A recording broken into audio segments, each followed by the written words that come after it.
Bienvenidos a Datos Sueltos. Datos Sueltos es un podcast producido por Data Analítica, enfocados en discutir ideas y no solo desde el punto de vista tecnocrático, sino ideas alrededor del trabajo con los datos y cómo nos afecta en nuestra vida diaria. Este primer episodio de esta primera temporada del podcast lo iniciamos con alguien que yo considero un invitado de lujo. Tengo que decir que es de las personas más brillantes con quien me ha tocado interactuar. Es de esas personas que cuando hablas con él, las ideas que transmites puede hacerte que se te explote la cabeza.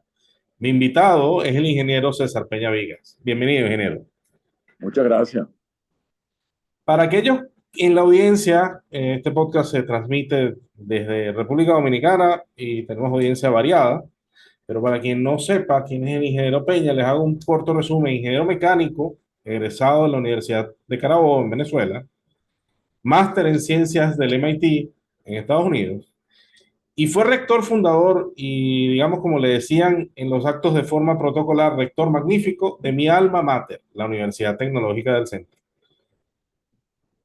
de la cual hoy es presidente de su fundación. Es importante para mí recordar lo que era el moto de la universidad en esos tiempos, que creo que ya no lo es, que era que el estudiante era empresario de su propio aprendizaje. Con los años, yo entendí lo poderoso de este lema, dada la importancia del papel del empresario en las sociedades libres. Adelante, doctor Peña. El día de hoy lo invité porque me interesa conversar alrededor de un tema que está bastante de moda, que es el tema de la inteligencia artificial. Digamos, es un futuro que ya se está haciendo presente. Un futuro porque si uno leía a Asimov o estas novelas de ciencia ficción en donde planteaban inteligencias artificiales que hasta dominaban el mundo, o las películas de Hollywood, hoy en día ya estamos viendo un impacto real, o sea, ya se está haciendo realidad estos elementos de inteligencia artificial. Y obviamente todo esto va a tener un impacto importante en la educación, el talento y en la productividad de las personas. Entonces yo le pregunto, ¿cómo podríamos imaginar ese futuro que se está haciendo presente en donde la inteligencia artificial y nosotros como seres humanos coexistamos de manera que se preserve esa diversidad de pensamiento y se valore sobre todo la experiencia individual? La inteligencia artificial es una herramienta y como tanto limitada y por tanto limitada, yo no creo que vaya a causar ninguna catástrofe, por supuesto. Como en este caso estoy conjeturando porque no tenemos suficientes elementos de experiencia para poder decir otra cosa, estamos conjeturando.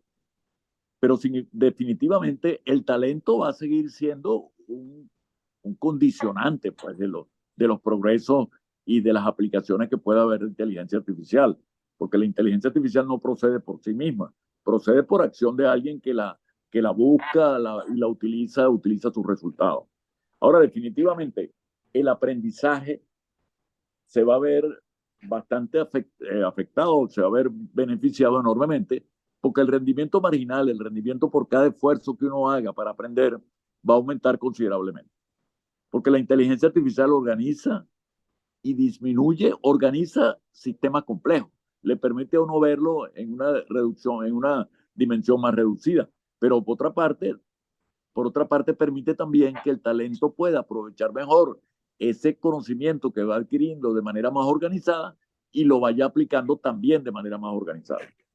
Definitivamente va a producir cambios en el rendimiento del aprendizaje y de la gestión del conocimiento. Ok, pero esto me lleva a la pregunta siguiente. Esto, las inteligencias artificiales se basan en la recolección masiva de datos, pero datos que fueron generados en otro contexto, que fueron generados por otras personas o por otros procesos de generación de datos. Y entonces, ¿cómo afecta estos problemas de distinguir entre la verdad y la falsedad? O sea, estos elementos de inteligencia artificial como ChatGPT, que es el que está más de moda ahora, pero así como él, hay muchos, no tengan una comprensión real del mundo para distinguir entre verdad y falsedad. Vivimos en un mundo de posverdad en donde hasta hablamos de noticias falsas. Entonces, Pero es que eso siempre ha ocurrido. Ok, No es un tema que viene con la inteligencia artificial. Siempre ha ocurrido que tenemos que distinguir entre verdad y, y falsedad. Sin embargo, cuando se trata de verdad y se trata de un hecho que está ocurriendo, que está en gerundio ocurriendo, por ejemplo, el proceso de diseño de un sistema de calefacción derivado de energía geotérmica que están desarrollando en Alemania, eso tiene que ir acompasado con una inversión y acompasado con un conocimiento que se trae. La inteligencia artificial puede ayudar con las publicaciones que hay sobre el tema, pero definitivamente la construcción de esa planta que se está haciendo en Múnich para generar energía geotérmica y poderla aplicar en la calefacción de la ciudad, eso tiene que ir también acompasado, como dije anteriormente, con un conocimiento ya existente. Y la inteligencia artificial puede ayudar considerablemente en eso. Pero lo que no creo es que yo pueda insertar una falsedad dentro de esos procesos de tal manera que continúe indefinidamente adelante. No puede ser incidental, pero no va a producir un efecto deleterio, un efecto mortal, un efecto que destruya definitivamente lo que estoy haciendo. Por supuesto, puede haber circunstancias en las cuales yo no tenga el talento ni el conocimiento suficiente para evitar que cause mayor daño. Eso sí, definitivamente. claro, me pasó una experiencia personal viendo unos posts en redes sociales de estas redes de profesionales. Un amigo comentaba que él había usado de estos chats para apoyarse en la programación y yo decía, bueno, es válido, teniendo un nivel de experiencia, uno puede apoyarse en, ahora como la programación se basa en librerías que están alrededor del Internet, que es muy difícil saberlas todas. Entonces, como usted dice, hay un incremento de productividad, pero cuando yo hice mi propio experimento, intenté hacer un poco de apoyarme en esta inteligencia artificial para desarrollar unos programas que necesitaba entregar, me empecé a dar cuenta que lo que me estaba respondiendo no eran correctos. Entonces, ahí yo caí en cuenta de que la experiencia también vale, o sea, no necesariamente va a sustituir eso de la experiencia, sino va a incrementar mi productividad siempre que yo sepa lo que estoy haciendo, ¿no? Pero es que eso pasa con todo, ¿no? Ok, Definitivamente, y eso es lo que se llama talento, esa capacidad que tú tienes de hacer que la realidad compleja se convierta en elementos que puedas transferir en forma de modelo, que le puedan servir a otros. Lo que pasa es que probablemente estás haciendo una tarea que no está dibujada anteriormente, que no hay modelo para llegar a ella, y eso trae como consecuencia que tengas que trabajar con figuras mal hechas, pues. Y yo creo que la inteligencia artificial es básicamente una figura mal hecha. ok. No es perfecta, pero te orienta. Pasa como con la geometría, pues uno puede estudiar el teorema de Pitágoras con una figura mal hecha y demostrar el teorema de Pitágoras. Yo creo que eso mismo pasa con la inteligencia artificial. Tiene elementos, esos elementos informan, esos elementos pueden corregir un curso, pueden también traer un camino equivocado, pero definitivamente no son perfectos. Son una figura mal hecha finalmente. Ok. Entonces ahora esto me lleva al tema de responsabilidad y apropiación de propiedad intelectual. Como estos bots o todos estos momentos de inteligencia artificial se basan en datos ya generados, que fueron generados por alguien, por personas o por procesos de generación de datos, creo que, y ya está empezando a surgir una serie de conflictos alrededor de, bueno, cómo respetar los derechos de propiedad intelectual de lo producido por estos bots de inteligencia artificial que se basan en elementos producidos previamente. Bueno, yo lo que creo, y esto lo Uh creo, -huh. no puedo afirmarlo plenamente, pero lo que creo es que las personas que han aportado el conocimiento y han publicado su conocimiento y esto lo recupera la inteligencia artificial, los sistemas, para más tarde emitir un texto, un modelo acerca de algo. Yo Ok, pienso que esas personas han donado graciosamente ese conocimiento a la ciencia, a la humanidad, porque es sumamente difícil irlo más tarde a constatar la propiedad intelectual y vamos a suponer la remuneración que se desprende de ese uso de esa propiedad. Eso me claro. parece dificilísimo de lograr. Yo creo que la Bueno, gente que ha producido algo y lo ha publicado, yo creo que tiene que pensar que esto es como una donación graciosa pues a la humanidad y es un aporte enorme del pensamiento científico y del pensamiento organizacional. Claro, o sea, yo comparto con usted ese punto que es bien sumamente difícil rastrear hasta qué punto se usó mi algoritmo, se usó mi investigación para generar algo de inteligencia artificial. Pero en los últimos años siempre he tenido en la cabeza, yo no sé si usted leyó o por lo menos vio la película original de Jurassic Park. Hay una escena que a mí me gusta mucho y la refiero muchísimo, que es el personaje de la novela, de hecho la novela está mejor planteado, Ian Malcolm, él habla de la responsabilidad del conocimiento científico. Y él, cuando en el contexto de Jurassic Park, cuando él ve lo que se está desarrollando de la clonación de los dinosaurios, él dice, bueno, el problema es que el conocimiento científico es como la riqueza heredada. El conocimiento está ahí, fue, como usted dijo, donado a la ciencia o dispuesto a la ciencia, pero quien recibe el conocimiento no tiene una responsabilidad por haberlo producido, sino lo uso y listo.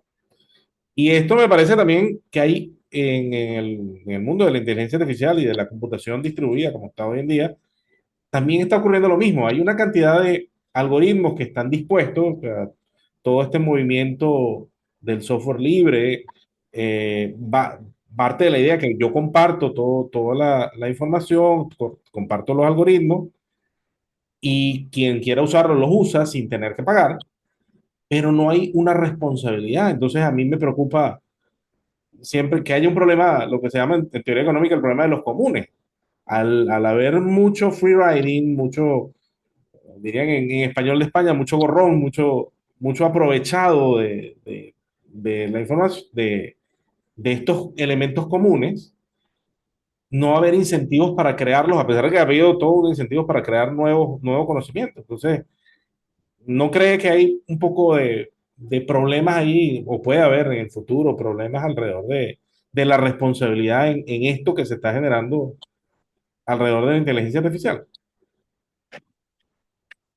Yo no voy a usar el tema de Jurassic Park porque posiblemente sea ciencia ya que se conocía anteriormente, pero voy a recomendar ver la película de Oppenheimer, Ok, estrenada hace pocas semanas, en la cual se plantea la construcción de la primera bomba atómica, porque ahí sí hay conocimiento nuevo, conocimiento que no existía de ninguna manera y fue organizado no solamente desde la perspectiva científica, sino de la perspectiva humana también. En ese proyecto trabajaron muchísimas personas en secreto, bajo unas condiciones muy especiales y con recursos suficientes, entiendo. Pero bueno, ahí hay una doble complejidad, la complejidad del conocimiento sobre energía atómica y la complejidad de organizar los aportes individuales de los científicos para poder coincidir más tarde, para poder derivar un conocimiento único que pudiera producir una bomba atómica. Ahí está planteado ese tema de alguna manera, porque hubo países como Rusia que se aprovecharon de ese conocimiento para trabajar por su cuenta, según cuenta la exacto. película, Ujú. con espías y con ese tipo de mecanismos. Pero definitivamente ese conocimiento tarde o temprano iba a llegar a la gente, como ha ocurrido en la práctica. Iba a llegar a la gente. El conocimiento tal vez lo pueda mantener en secreto, pero esa es una energía potencial demasiado alta para que no se aproveche, para que no se aproveche. Y va a tender a ser aprovechado siempre. Así pues que recomiendo esa película que ahí está planteado ese tema de la originalidad del conocimiento y cómo yo podía organizar a personas que sabían para que pudieran producir algo que yo no sabía cómo se hacía, pues. Pero estaba aprendiendo y ahí sí es puro talento, pues, como bien lo planteaste al comienzo. Ahí esa es una labor talento dominante. En cambio, lo que está ocurriendo actualmente con la inteligencia artificial es lo contrario.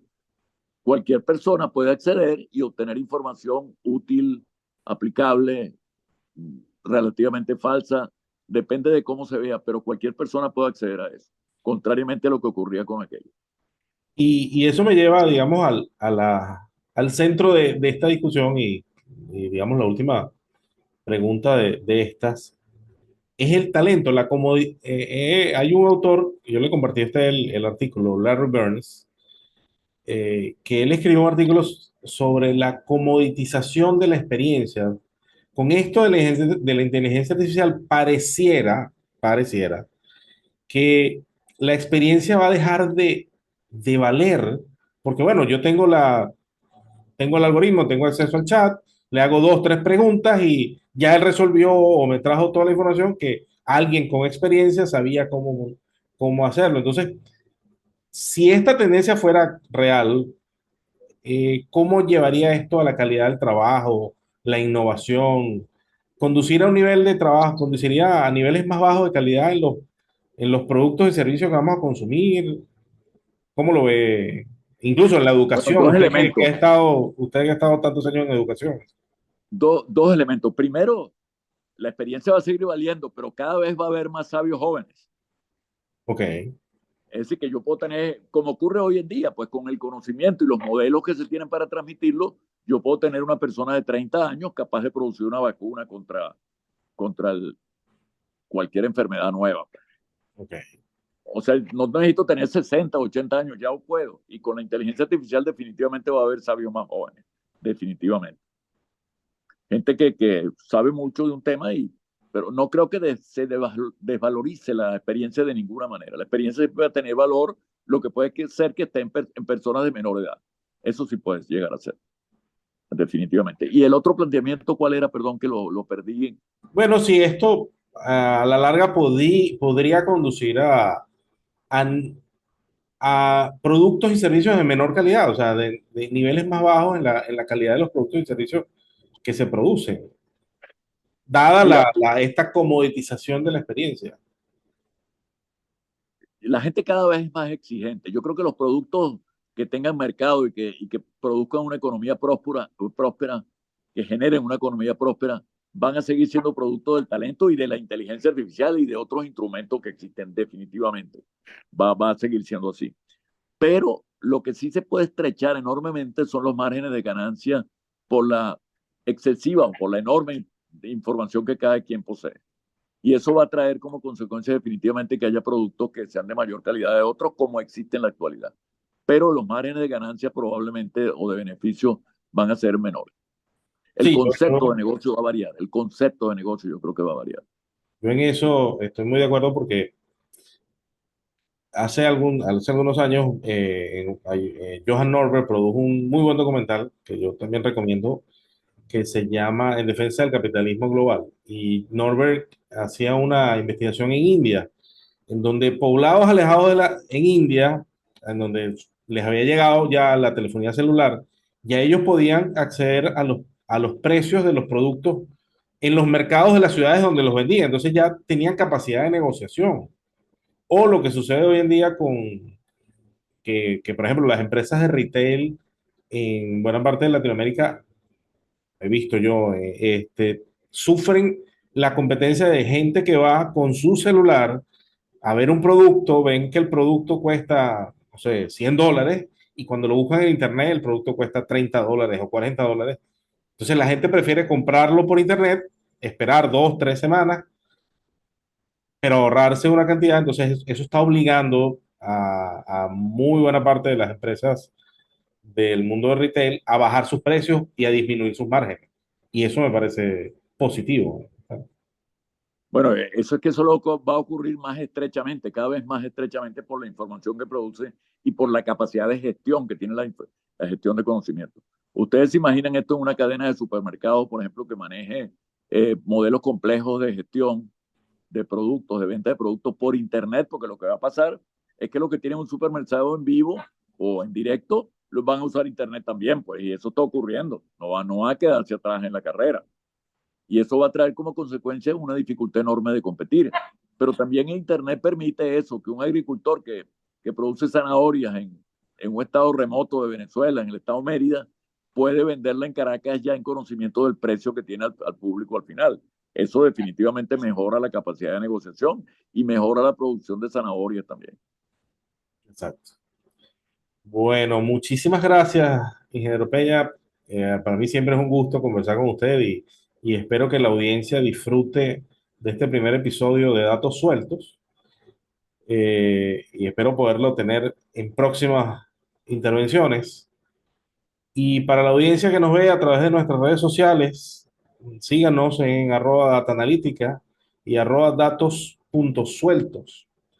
Nos despedimos hasta un próximo episodio. Mi nombre es Osmel Brito y muchísimas gracias. Muchas gracias, Osmel, por la invitación y la oportunidad de contestar tu pregunta. Creo que quedaron todas medio respondidas, porque obviamente este es un tema que está apenas comenzando a surtir efecto, en la humanidad, pues como tal. Pero yo creo que quizás dentro de unos meses podamos conversar de nuevo y ya muchas otras cosas serán más claras y podemos tal vez acometer preguntas más complejas, como cómo hacer, por ejemplo, con las carreras universitarias. Cómo pudiera hacerse una carrera universitaria distinta y cómo pudiera también hacerse carreras universitarias donde un estudiante ruso, de norteamericano o venezolano o dominicano compitan entre sí y puedan conocer uno y otro lo que han aprendido. Eso yo creo que es uno de los efectos que puede tener la inteligencia artificial. Muy bien. Bueno, muchas gracias y hasta una próxima oportunidad.